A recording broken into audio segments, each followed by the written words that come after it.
Bonjour, j'espère que tu vas bien. Je suis très heureux de te retrouver pour partager l'évangile du jour. Aujourd'hui, nous lisons dans Éphésiens au chapitre 6, les versets 2 et 3. Il est dit « Honore ton père et ta mère ». C'est le premier commandement avec une promesse, afin que tu sois heureux et que tu vives longtemps sur la terre. Chacun d'entre nous, je crois, nous désirons vivre heureux et longtemps sur la terre. Alors, la condition est « Honore ton père et ta mère ». C'est si important que le Seigneur l'a placé dans les commandements qu'il a donnés au peuple d'Israël lorsqu'il les a fait sortir du pays d'Égypte. On trouve ça dans Exode au chapitre 20. Et dans ces commandements, qui sont la base d'ailleurs de la loi morale aujourd'hui, qui sert même d'appui à la justice moderne, nous trouvons 4 premiers commandements qui sont tournés vers Dieu. Tu n'auras pas d'autre Dieu, tu ne te feras pas d'image taillée, tu observeras le sabbat.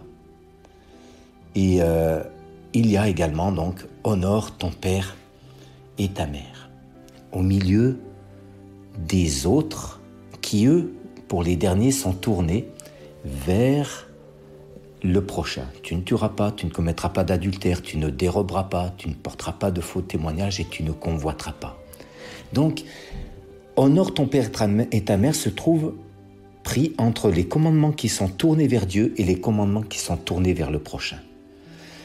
Et ça pourrait être tentant pour un chrétien de s'occuper de Dieu, de s'occuper de son prochain, mais de ne pas s'occuper des gens de sa propre famille. C'était le cas pour quelques-uns déjà du temps de l'apôtre Paul, et il dit ceci dans 1 Timothée au chapitre 5, verset 8.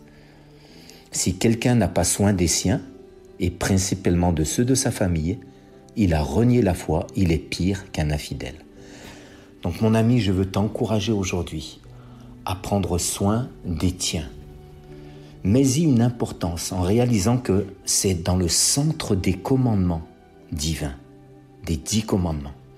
Et c'est une telle recommandation si importante de prendre soin de ses parents qui nous ont donné la vie, qui nous ont bénis, qu'ils aient été honorables, qu'ils le soient encore ou qu'ils ne l'aient pas été ou ne le soient pas aujourd'hui. Nous sommes appelés à honorer nos parents car ils nous ont donné la vie. Et comment pourrions-nous dire aimer Dieu ou aimer notre prochain si nous ne sommes pas capables de prendre soin de nos parents? Mon ami, je t'encourage à faire quelque chose dans cette période où on fête les papas et les mamans, à honorer ton papa et ta maman d'une manière particulière. Fais quelque chose pour eux de spécial. Dis-leur simplement que tu les aimes, écris-leur un mot, rends-leur un service, fais-leur un beau cadeau, amène-les manger, prends un temps de qualité avec eux, bénis-les et tu accompliras ainsi la parole de Dieu. Sois béni mon ami, à bientôt.